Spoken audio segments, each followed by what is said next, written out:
with the Israeli prime minister that no other president has in decades. I have an idea. Mr. President, why don't you give him a pardon? I think that Trump addressing the Knesset just proves how absurd this whole conversation is. No, Trump. No, don't do it. Do not let this bastard off the hook. No, I refuse. I refuse. Trump, you shouldn't even have said that. That actually kind of pissed me off a little bit. Do not let this bastard get away. I actually have the perfect video for you to let you know why we shouldn't let this bastard get away. So shout out to the BB Files. I ain't gonna play the whole damn, 2-hour documentary, but you should watch the whole 2-hour documentary. Yes, you should watch the whole 2-hour documentary, the BB Files. And you know what? I don't know. I guess I could play for conspiracy hour if y'all wanted me to later on, but let's get into this video right here. It kind of proves my point on why BB should low-key go to jail, other than for corruption and, accepting bribes. Netanyahu was all the time helping Hamas to survive.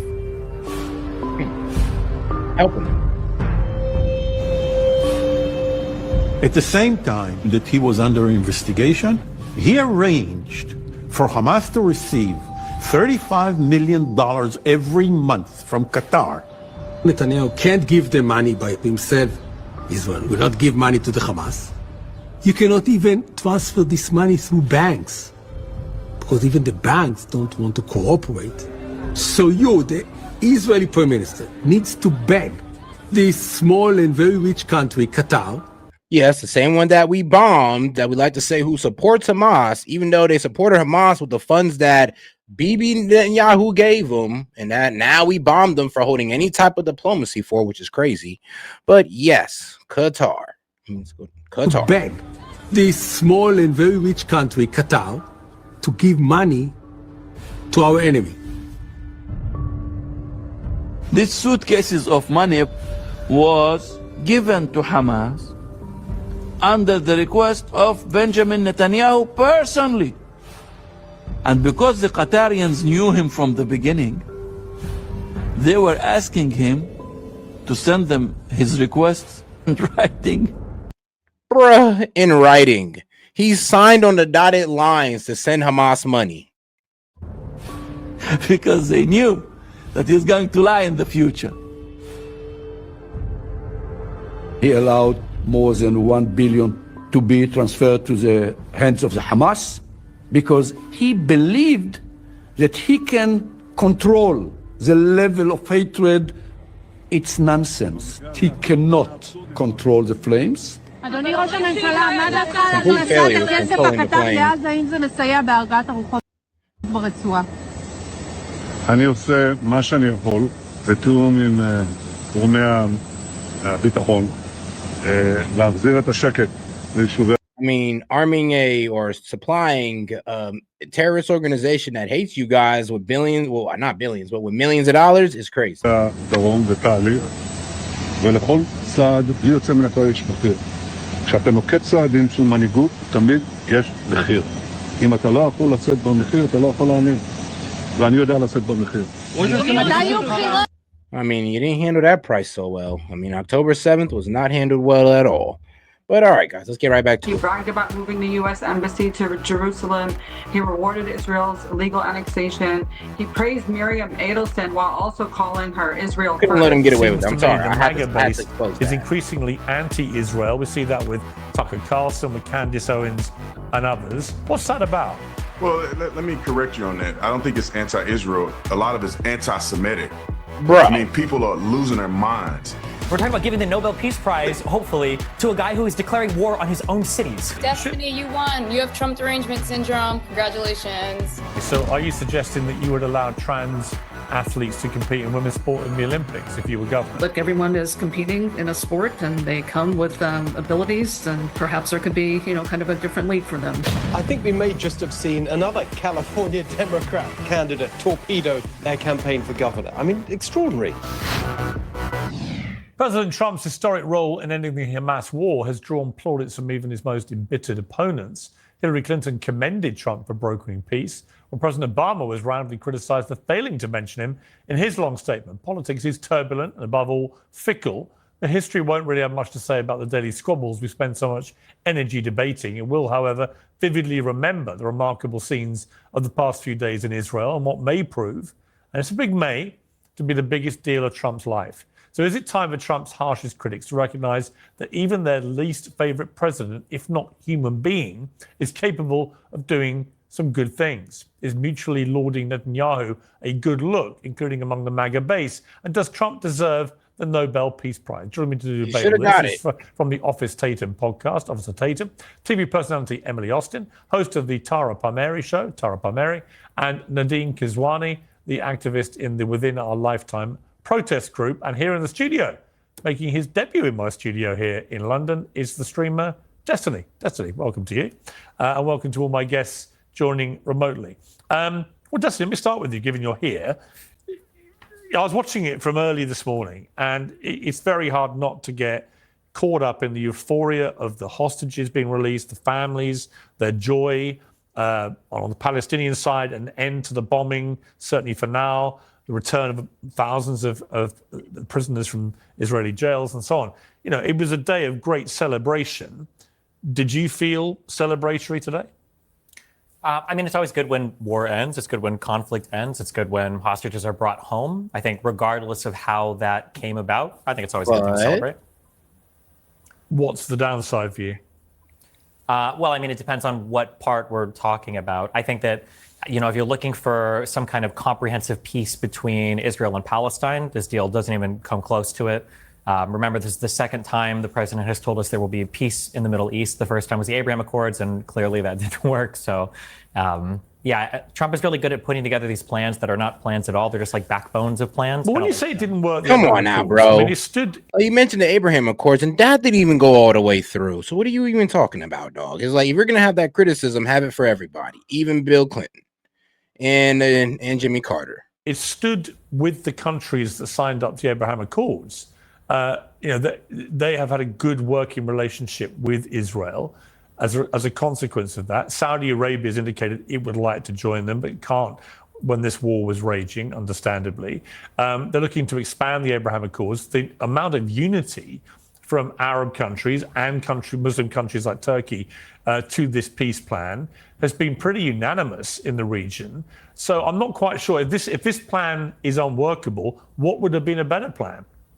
I mean, anything that actually leads to a long-term permanent solution between Israel and Palestine. I mean, when you say the Abraham Accords worked, I mean, that's because they were involving countries that weren't really fighting with each other. I think that a lot of the Israeli peace process with other Arab states is just trying to extricate Palestine from any overall peace arrangement with any other country. The Abraham Accords did that. They kicked the can down the road. October 7th happened.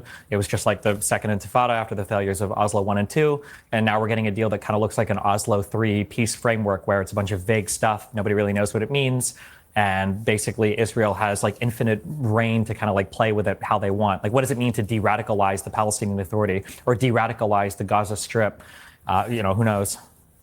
Emily Austin, you know, I felt a lot of joy seeing the hostages after 2 years of utter, unrelenting hell finally being released. 20 of them back to their families, and the scenes with the reunion with their families, incredibly moving. I defy anyone with a heart to not be moved by it. And I also found the scenes of jubilation amongst the Palestinians and seeing families returning, albeit back to their bombarded homes, with at least the hope now of being able to rebuild their lives, hopefully. You know, all of that I found very euphoric. I had to say, I did blanch, not at Donald Trump being celebrated in the Knesset, but by the kind of mass adulation for Netanyahu, because I don't think he showered himself in any glory this year. Explain why you think I'm wrong. Well, honestly, I always say my fight as an American. I mean, Bibi completely destroyed his image as prime minister, and his own people don't even like him. So we'll see where this goes. Jew is to make sure that Israel and Jews are safe and there's not all this false information going around in America. But needless to say, Israel is very torn between supporting Netanyahu or not. There's a joke that Israelis support Trump more than they support their own prime minister, which right now definitely feels that way in Israel. I will add, I don't think Netanyahu gets any credit when he does something right at all. I think whether it's something as precise as the beeper attack, he'll never get the pat on the back for doing things the right way. When it's his involvement in signing the agreement and it's Hamas who wasn't signing. Well, I'm gonna be honest with you. The beeper attack kind of exposed that he could have did a more surgical operation with Hamas, like he did with Hezbollah when it came to the beepers. It kind of proved that, yo, your reckless handling of Hamas and Gaza, I mean, you didn't have to do this, and you guys have more strategical ways of operating, but you didn't do that. That's why, I mean, we were impressed with the beepers. The beepers are badass, but it kind of proved that I'm like, yo, if you could do this to Hezbollah, which is stronger than Hamas, why can't you do this to Hamas again? I mean, or like, why haven't you take that same precaution that you did with Hezbollah towards Hamas? I mean, Hamas is live right like they live as closer to you guys. You'd think you'd put that same effort into Hamas than y'all did Hezbollah. You would think, right? It. Bibi will always take the hits for that. Now, whether you like him or not, I just feel like you need to give credit where it's due. But I think, to be honest, I thought Emily, he did get a lot of credit for the Hezbollah pager attack. That was widely seen. I would like to have thought so, but I would just say, just to finish that point, I would say that he was widely credited with having launched a very precise, very carefully planned, expertly executed dismantling of Hezbollah using pages that did not lead to mass civilian casualties. Similarly, I thought the attack on Iran, which many people thought would be catastrophic and World War III and so on, actually turned out to be a short-lived war, which was very precise again in its targeting, and again did not involve mass civilian casualties. The problem comes with the way he has prosecuted the war. I mean, the way they decimated Gaza, you'd have thought all of Gaza was a military base. You'd have thought. In Gaza, which has been to do none of those things, to be not remotely surgical, but to be, in many people's eyes, utterly indiscriminate, leveling 80% of Gaza to the point of total destruction, killing 70,000 people, including many tens of thousands of civilians, including over 20,000 kids. It seems to be a completely different way of waging war against your enemy to the way that he has rightly, in my opinion, got due credit for the way he dealt with Iran and Hezbollah. Yeah, I'm a numbers girl. I like to think not emotionally, but with facts. And I recently found something really interesting, and I'd love to hear your opinion on it. According to UNRWA's numbers, which I'm reluctant to trust to begin with, according to them, 73,000 structures were destroyed, right? 68,000 people were dead. By the way, I'll add the Hamas spokesman said 58,000 militants were killed, so that math is not really making sense. But per UNRWA numbers, if that is in fact true and there were 73,000 structures destroyed and 68,000 people dead, then their ratio of structure to person, I'm talking buildings, was less than one person. It's 0.9 people per structure. Emily, you've seen the pictures. You've seen, I mean, look, one of my biggest bugbears about this is Netanyahu refusing to this day. Yeah, I didn't believe that number either that Trump came out with. He said, 58,000 Hamas, what was it? Some Hamas militants were killed. I'm like, bro, there's like 70,000. You're like, and here's the thing. Israel already started off by saying there was only 25,000 members of Hamas. You're telling me that during this whole bombardment, they recruited 25,000 more? Actually, not even 25,000. I mean, a little bit over that. So, no. And you're going to tell me that, you guys mainly killed Hamas after leveling 70% of Gaza? Okay, no. Nobody's believing that. And, I mean, let's be real. They're killing, every time Israel killed the press guy, y'all called him Hamas. So it does seem like for almost every civilian you guys were killing, if you didn't have an excuse, well, they're Hamas. So, sorry, but we can't just believe that they're Hamas claim anymore. Unless you guys kill that man in uniform. To allow international journalists to operate freely in Gaza to verify what's been going on there. But we've all seen the very few aerial shots that have come out in the last few weeks and months, and they've been utterly devastating. You know, this idea there's just a few structures or one for one and so on, it's for the birds. They have leveled 3/4 of Gaza. Piers, I can't deny the facts. I saw the videos of Gaza. Anyone who's denying that it's inhabitable is lying to you. However, I will add that when Hamas has done a phenomenal job since 2005, embedding themselves into civilian infrastructure, into schools, into nurseries, into hospitals. Al-Shifa Hospital was a Hamas HQ, for God's sake. No, it was not. That was never proven at all. Actually, you're still not supposed to bomb hospitals, even if it's a like military center. I'm gonna be honest with you, you're not supposed to. It is a war crime. You cannot bomb civilian structures at like that's especially if the people depend on it. I mean, that's why you're not allowed to bomb the electric grids, water plants, all that stuff. You bombing a hospital with no proof that it was a Hamas base, and then the proof that they did put out was debunked all over the internet. Yeah, no, sorry, you still can't bomb hospitals. Even if there was a military base in there, you'd have to go in there strategically instead of bombing an entire hospital. And you dropping leaflets does not do anything, because what were they supposed to do? Move everybody outside that hospital, patients and all, to where? The next hospital that's miles down the road? Like, do y'all hear yourselves? They don't really leave Israel with much of a choice. Listen, I know you're critical of Netanyahu, but I've yet to hear anyone give me a better answer than if they were in your shoes and you are fighting a military that has fully embedded themselves into infrastructure that belongs to civilians. Do you now lose a war and surrender because they've made it really, really difficult to attack? I'll tell you what Israel has done. They've done them the courtesy of dropping leaflets every single time they're going to make a strike, which, by the way, I'll add. And let me go ahead and debunk that as well. The leaflets are pretty grimy. It's a pretty grimy way they were operating. They would tell people to go to one area like they did with Rafah. They dropped leaflets and told people, yo, go to Rafah and you'll be safe. What did they do in Rafah? They bombed it. Ever since then, the Palestinians had a distrust of the leaflets because they don't know. Sometimes they'll drop a leaflet and they won't bomb there, but they'll go ahead and bomb the place that they were going to. So they drop those leaflets and the Palestinians are stuck with a conundrum. It's like, all right, do I leave and possibly get bombed there? Or do I stay here and pray that they don't bomb it? That's what they don't tell you. And like I said, never proven that Hamas was like running an entire hospital. And then here's the thing, you bombed a lot more hospitals than that. So you tell me that Hamas is using every single hospital along with underground facilities. So what, were they above ground or underground? I mean, and let's be real, like still haven't showed footage of an extensive underground system that spans through 70% of Gaza, of which they laid waste to. No proof. No other military will ever do that in any form of war. They have let aid in despite people denying that. That's a fact. They've let tons of food and aid in. Again, no other military will ever do that. Well, they waged a 3-month.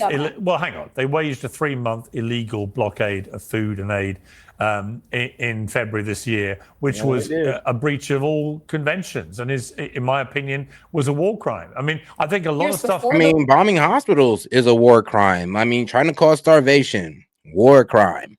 So, yeah, I mean, anybody trying to defend that, I mean, you are defending war crimes at this point. Those 3 months blockade, they allowed enough aid in to last them. Well, you know what? Wrong. It should never have happened. It was that you cannot do that. Why is it Israel's responsibility to feed them to begin with if they're in a war? It's not. It's a war crime.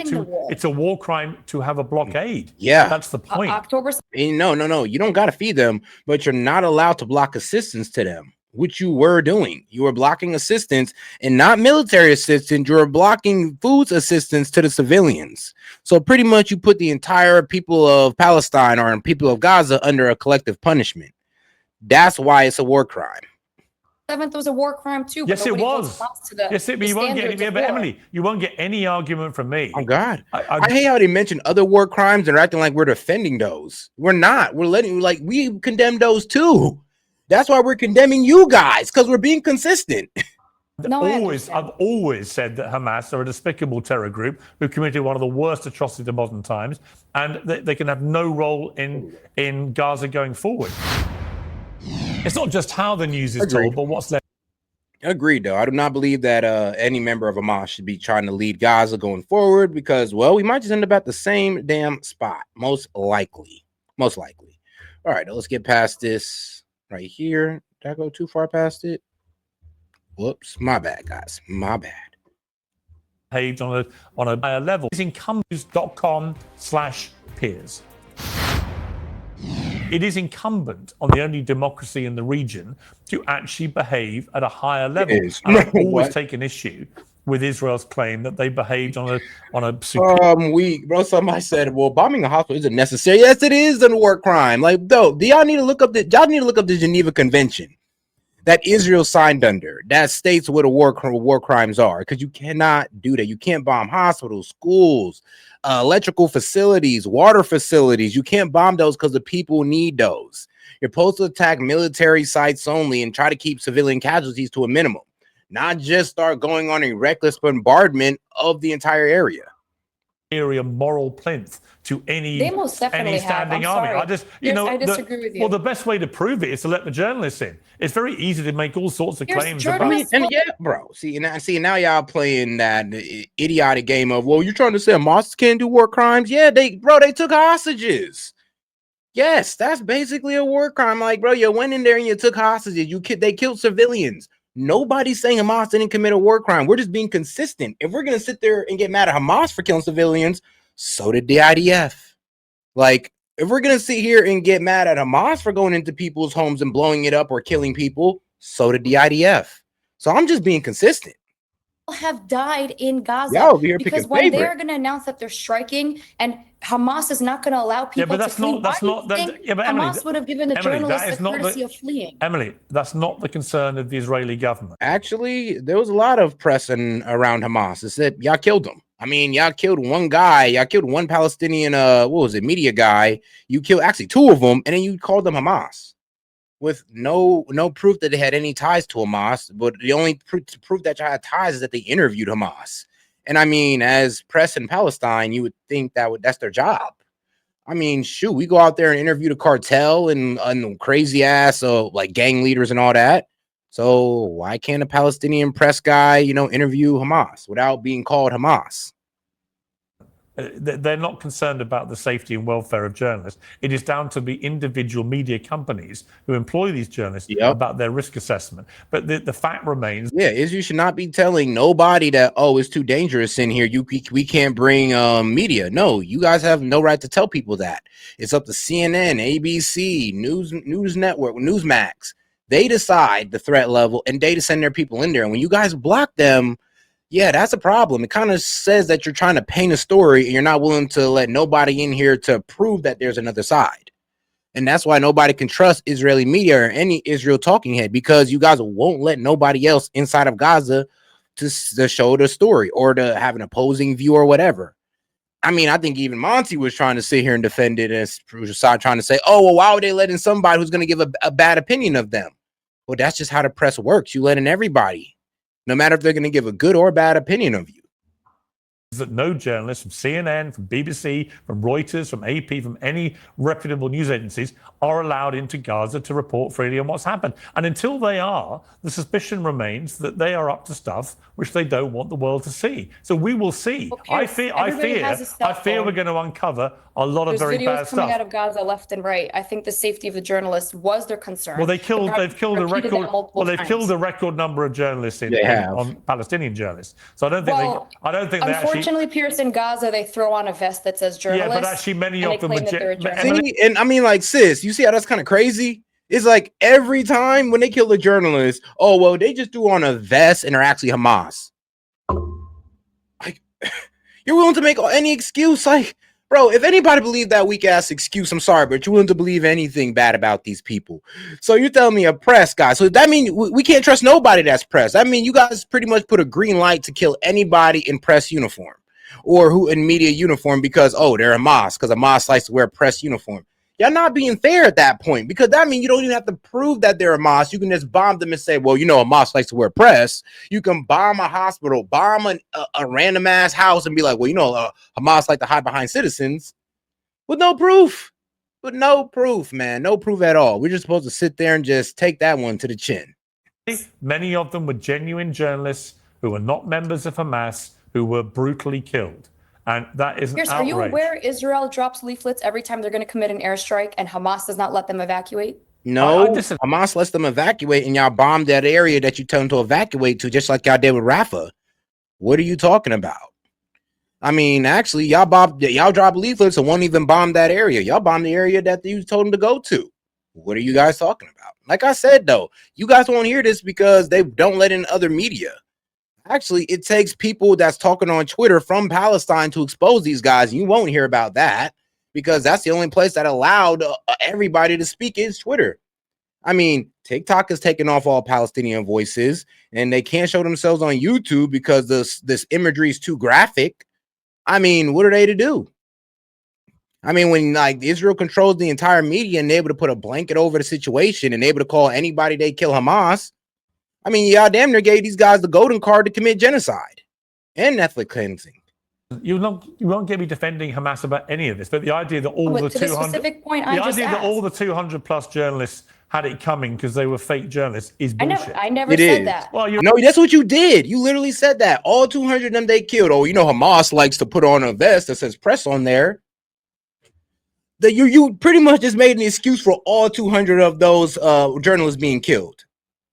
You're implying it when you're saying they're wearing the shirt. The journalists, they all had working cell phones, by the way. The claim that Gaza has no electricity was completely a lie. The leaflets warned them. They literally had sirens letting them know to leave. How much more of a warning should Israel give before they're going to strike? Which, again, I'm going to repeat. Well, it's more of... Okay, look, I'm going to bring other panelists in. I think it's more not about the warnings. It's more about... That actually is one good point she had, though. It's like, well, how do they have cell phones working if, you know... I mean, like, God, thank God they got cell phones working. We really wouldn't be able to see none of the atrocities that's going on in Gaza.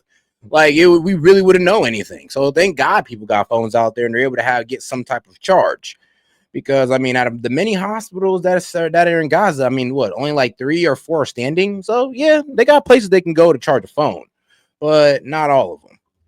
About how much more bombing does it take to make your point? Let me bring in Tara Palmieri. I mean, Tara, this has been a very, I've tried to be fair with this war from the start. I always recognized Israel's right to defend itself. I thought it had a duty to defend itself. I think any other country in the world that was attacked in that way would have done something similar, certainly early on. It's the scale of what happened, particularly this year, to me became increasingly indefensible. When you start blockading and starving a civilian population in the way that Israel was doing, when you just carry on just relentless bombardment and destroying most of Gaza, when you're not achieving your aims of hostage release or defeating Hamas, none of this made any sense to me. And when you have people like Smodrich and Ben-Gvir on the Israeli government, openly talking about ethnic cleansing, kicking all the Palestinians out and taking the land. Yeah, I mean, people in the Israeli government, in the Knesset, Smoltry and Ben-Gvir were in the Knesset when Trump was talking. I was surprised they wasn't one of the ones who spoke out. But yeah, they are on camera openly talking about ethnically cleansing Gaza, and they're okay with it. It's all about that for them. And then Smoltry, that's our financial minister. I began to feel that the mission creep was changing very, very fast. That's why I'm so thrilled that we got to where we did today, really, unexpectedly. But what is your overview about this war? I agree with you. If there was nothing to hide, then why not let international journalists in? I mean, international journalists have covered every war. They're covering the war in Ukraine, Iraq, Afghanistan. Here's the thing. There are international journalists who are on the front line of Ukraine. They're on the front line of one of the most gruesome wars with damn near 1 million plus death toll. And we got journalists out there. And you tell me we couldn't put no journalists in Gaza with the Hamas guys. We couldn't put no journalists with IDF, with those guys. We couldn't, do that. We could have, but for some strange reason, we couldn't. The IDF wouldn't allow it. And that just makes them look guilty. To be quite honest. How many people were hurt by Hamas rockets and mortars? And they say 800 people were killed by Hamas, and the rest of the 1,200 was a friendly fire by the Hannibal Directive, where the IDF choppers were going around shooting people indiscriminately to prevent hostages from being taken. Because, this hostage situation shows right here why I didn't want that. Because for 20 hostages that Hamas gave and 28 dead ones, they got like 2,000 Palestinians. That's one of the reasons why Israel does not like doing hostage deals with the Palestinians, because they always give up more than what they get back. And to avoid all that, they knocked out the Hannibal Directive, started shooting all willy-nilly. They killed Hamas and their own citizens as well.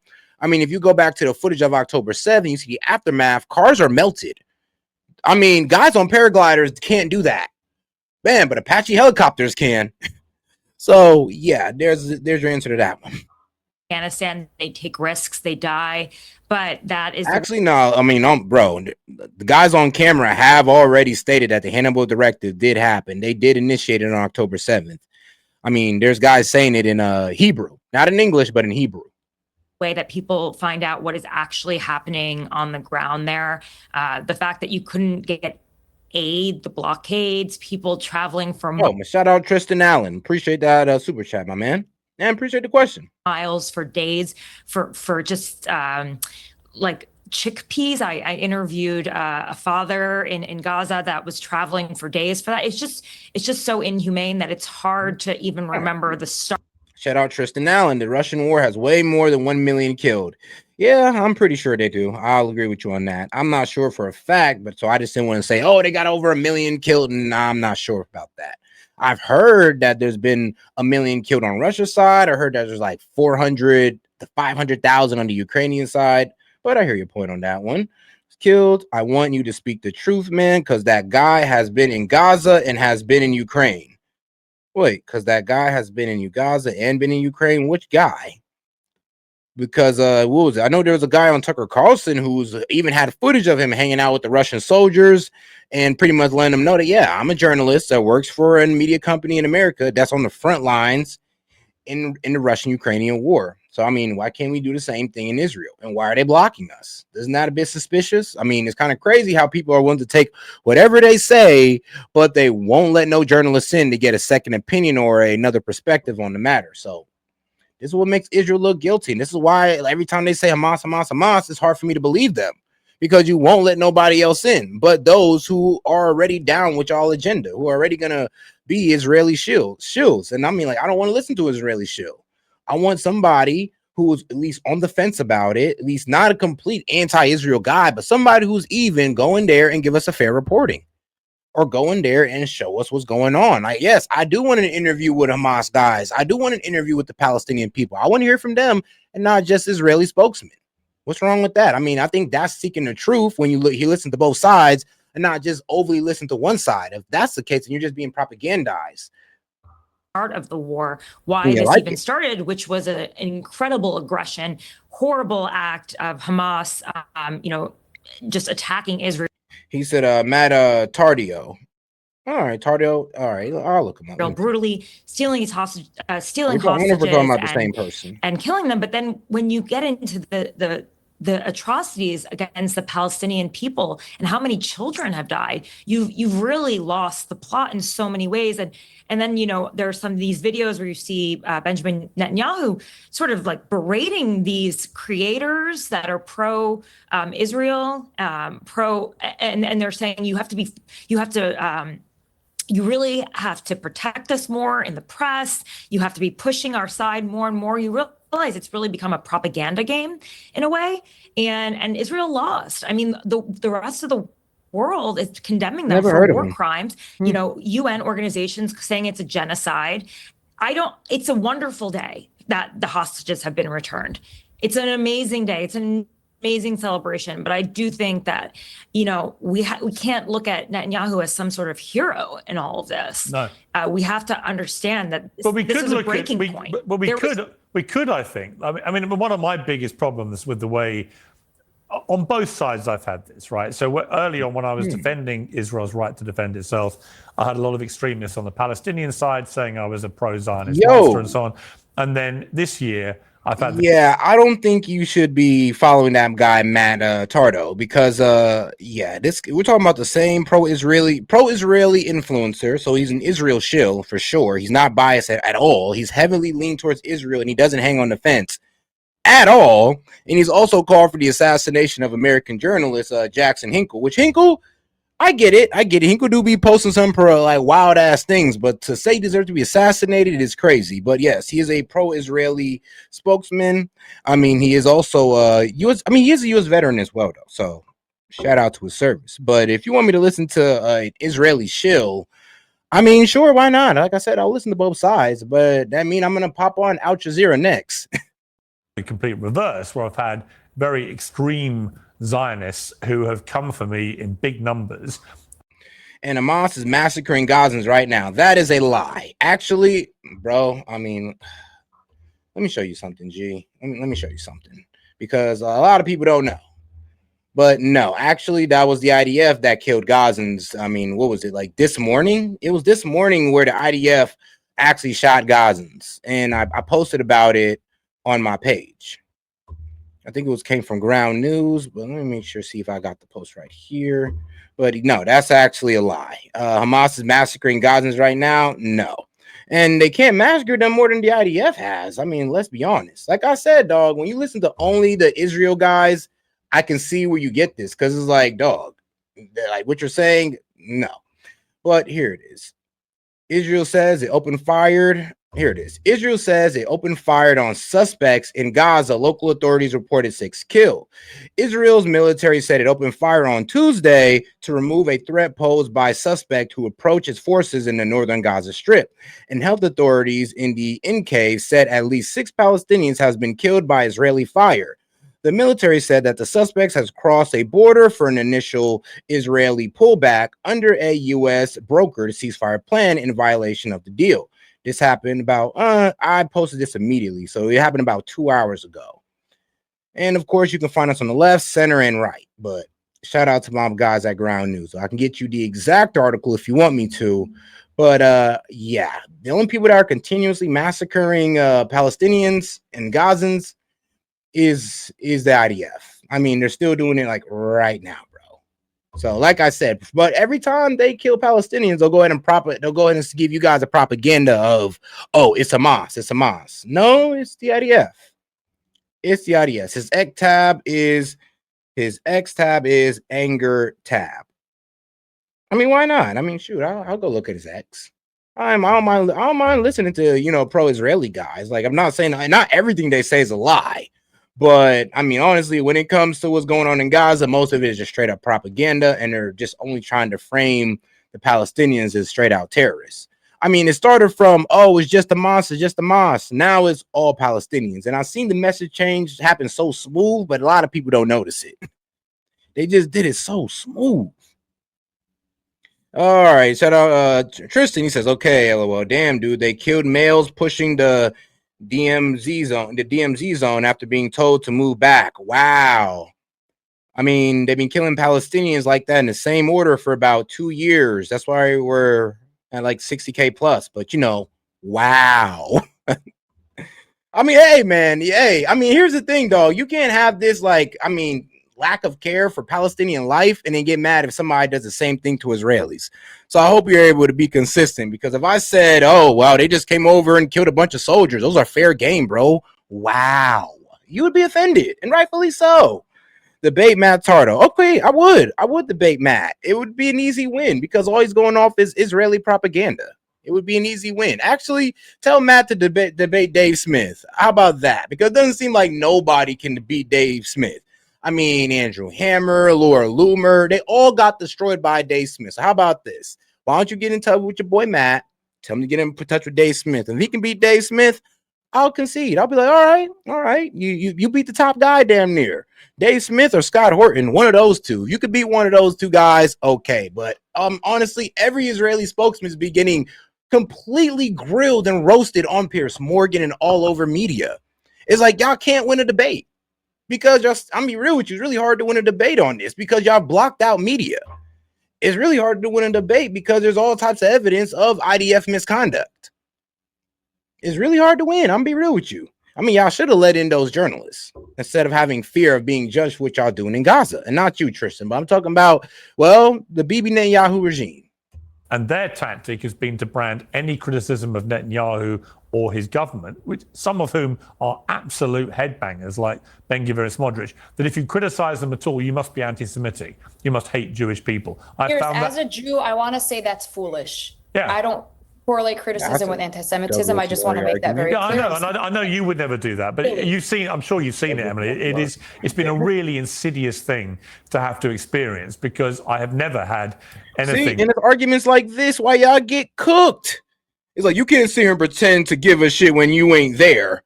Isn't that what Douglas Murray said on Joe Rogan to Dave Smith and got completely obliterated all over the internet?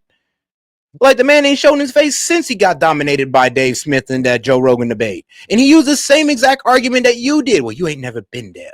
It's that elitism that kind of turned people off, and he still lost the debate because he didn't attack none of the points, just like you haven't attacked none of mine. You just say, well, you haven't been there, so okay, Douglas Murphy, all right, go ahead and take that somewhere else, because trust me, it ain't working here. But positive thoughts about Jewish people, about Israel, actually. I love the country. I've been there. Hamas took hostages and killed civilians, and then hid behind civilians for 2 years, using them as cover, firing rockets from civilian areas. They started the war. No, actually, October 7th wasn't unprovoked, and actually, they destroyed what was it? I think it was they destroyed a mosque days before October 7th.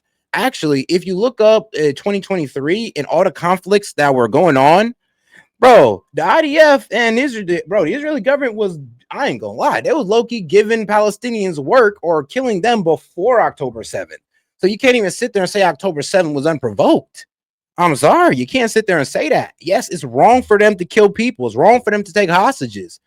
But we ain't gonna sit here and pretend like it's unprovoked. And as Israel hasn't killed people, Israel hasn't killed innocent people, Israel hasn't killed taken hostage. They have. To sit there and say that would be a complete lie. And I'm not going to hit you with the, oh, fair is fair, because both sides are wrong. But you do got to recognize when the other side does stuff too, and not just think that, oh, only one side is the monsters. No, both sides have done some horrible things.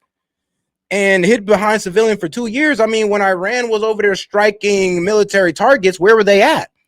In civilian areas. So you can say Israel did the same thing, especially when they hit the Mossad headquarters that was right in the center of civilian, well, that was right in a city where civilians were. So, I mean, bro, their Pentagon is where civilians are. You could say they hide behind civilians too. In that same logic. And the idea that you can't criticize a government. I made the point. I led the campaign against the Iraq war in the UK. I was running the Daily Mirror newspaper, which was a Labour supporting paper. I took on the Labour Prime Minister, Tony Blair. It didn't mean I hated the British people or that I hated my country.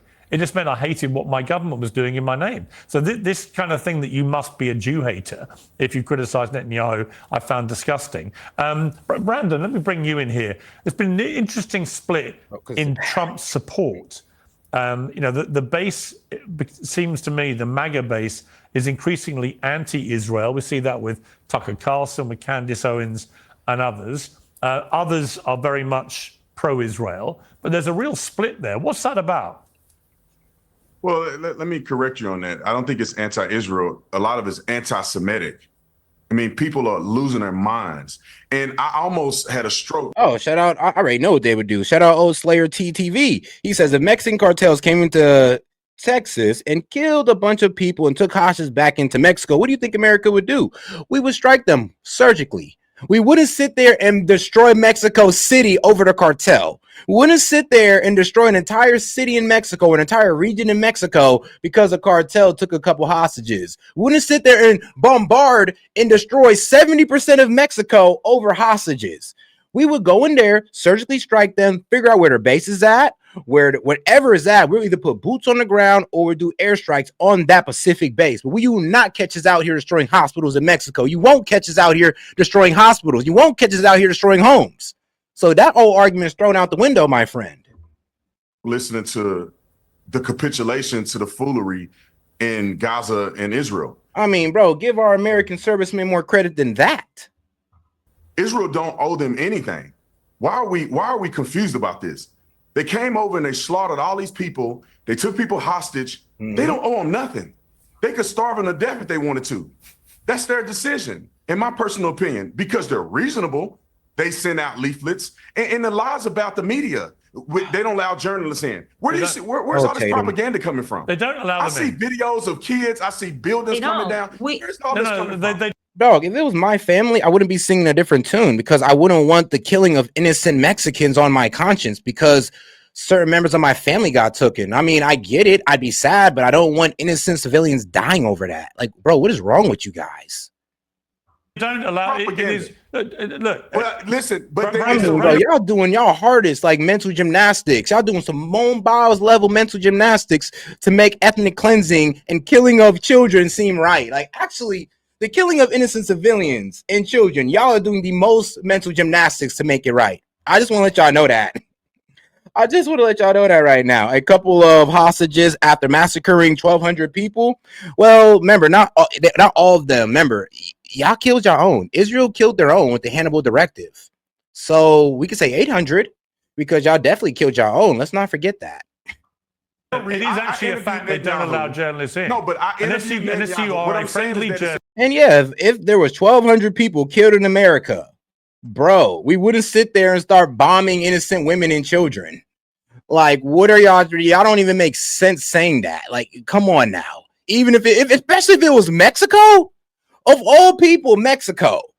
Like, all right, bro, maybe if you said, I don't know, Afghanistan or something, but you think we're just going to decimate Mexico over the cartel? No, we're not even doing that right now. Like, bro. He's like, didn't you all see all the video of Gazans cheering on Hamas during the October 7th? Do you see all the video of Gazans cheering on Hamas during October 7th? Actually, yeah. Yes, I did. Because, and here's the thing, though. I mean, I've also seen Israelis cheering on October 7th too when they got him back. Well, October 8th and 9th when they was getting him back. I mean, bro, both sides celebrated it in some way, shape, or form. Israel celebrated their get back on Hamas, and Hamas celebrated their get back on Israel for the events before October 7th, if you ever really looked into it. And I'm not, like I said, I'm not saying that both sides is right, but I ain't just going to sit here and just let Israel just pop off their propaganda and let them just paint the Palestinian people as the ones who just been wrong this entire time. No, both sides are in the wrong. It's just that y'all guys are doing backflips in y'all head to go ahead and make killing innocent civilians right. Like, I'm not saying it's right. I'm just saying that this could have been tackled differently, like with Hamas. And y'all still can't, not the Hamas, but the Hezbollah. You can't defeat the Hezbollah argument because I'm right. Like, why didn't they do a strategic operation like they did with Hezbollah and take out Hamas that way without having to bomb a whole bunch of civilians and children? Like, come on. Make that make sense. Well, you can't. You can't. You got to ignore that and make it.